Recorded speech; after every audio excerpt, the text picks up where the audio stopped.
In 1846, the same year Iowa became a state, a group of Amish settlers made their way to a plot of land about 20 miles southwest of Iowa City.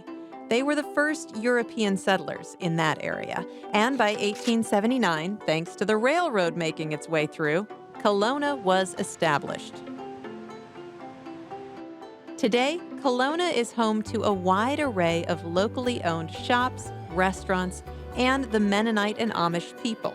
But what draws tourists here each year is its striking connection to what Iowa was like in the past, when pioneers first settled the rolling prairies. The Amish way of life, in general, has steadily diverged from modern society.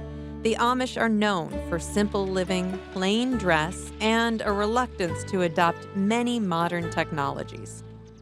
Amish and Mennonite culture, like any, is conveyed through its food, hearty, wholesome, no frills, and embraced by family and faith.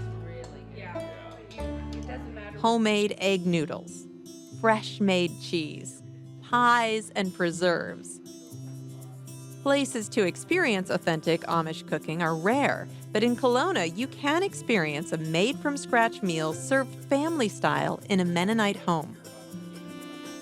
Kelowna offers a living tribute to Iowa's unique history and a place connected to our culinary heritage.